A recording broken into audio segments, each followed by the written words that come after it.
जय श्री गणेश दोस्तों। हमारी आज की कहानी का नाम है आज़ादी। कहानी अच्छी लगे तो प्लीज़ चैनल को सब्सक्राइब कर लीजिएगा। अब शुरू करते हैं कहानी। पता नहीं मम्मी पापा को तो यहाँ ना इतना रास आ गया है कि यहीं बस गए हैं। सोचा था कि 8-10 दिन रहकर वापस अपने घर आगरा चले जाएंगे, परंतु जाने का तो नाम ही नहीं ले रहे हैं। यार आज़ादी बिल्कुल ख़त्म हो गई है। फोन पर अपनी सहेली से बात करती हुई बहू सौम्या ने सास को नहीं देखा और अपनी बातों में लगी रही। रचना अपनी बहू से कुछ बातें करने आई थी, सुनकर वहीं से वापस कमरे में लौट गई। पति सुशील ने जब रचना का लटका हुआ चेहरा देखा तो पूछा, क्या हुआ? तुम्हारा चेहरा क्यों फीका पड़ा हुआ है? रचना ने सब बातें सुशील जी को बता दी और वापस अपने घर आगरा लौट चलने के लिए कहा। अपना संपूर्ण जीवन अपनी गृहस्थी में न्यौछावर करने वाली रचना आज अपनी बहू की बात सुनकर स्तब्ध थी। पति और बच्चों के लिए अपने सपनों की तिलांजलि देकर उनके सपनों को पूरा करने में ही अपनी खुशी मानने वाली रचना आज अपने बेटे और बहू की आज़ादी में बाधक बन रही थी। कुछ दिन अपने बच्चों के साथ समय व्यतीत करने आई रचना अपने आप को ठगा महसूस कर रही थी। लेखन की अद्भुत क्षमता होने के बाद भी अपने अस्तित्व को कभी खोजने की कोशिश नहीं की। अपने पति और बच्चों के लिए ही जीवन जिया था। शाम को बेटे राहुल के वापस आने पर सुशील जी ने अपने बेटे से आगरा रेल के टिकट बुक करने के लिए कहा। पिता की बात सुनकर राहुल सकबका गया कि आपको यहाँ पर क्या कोई तकलीफ है पापा? यह आपका भी घर है।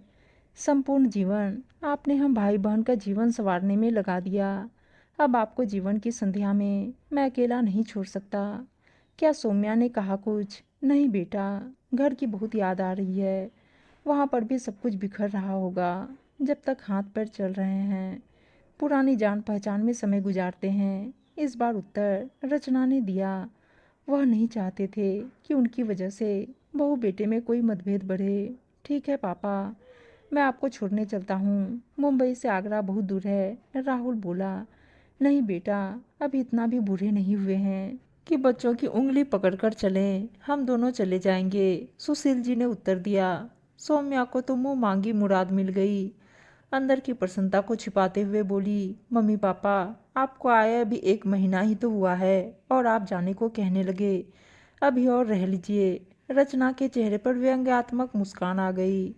अपने घर में पहुंचकर रचना और सुशील जी ने आनंद की सांस ली, जैसे वनवास काटकर अपने घर पहुंचे हो। दुनिया के साथ रचना भी अपने घर में सिमट गई, परंतु आधुनिक तकनीक इंटरनेट का उपयोग कर जीवन को सार्थक पहल दी। वापस लौटकर अपने अकेलेपन को दूर करने और अपने सपनों को पूरा करने के लिए रचना ने लेखनी संभाल ली। एकाकीपन को अपना हथियार बनाकर लेखन की दुनिया में एक चित परिचित नाम बन गई और उन महिलाओं के लिए मिसाल बनी जो बच्चों की परवरिश करने के पश्चात अपनी जिंदगी समाप्त हुई मान लेती हैं।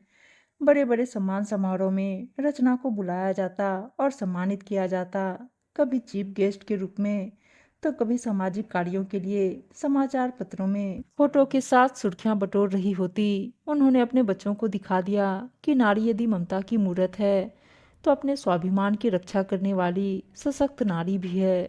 एक दिन उनकी प्रसिद्धि को देखकर बेटा बहू मिलने आए तो बहू अपने व्यवहार के लिए उनसे माफ़ी मांगने लगी। तो रचना ने कहा कि नहीं बहू, तुम्हें माफ़ी मांगने की आवश्यकता नहीं है।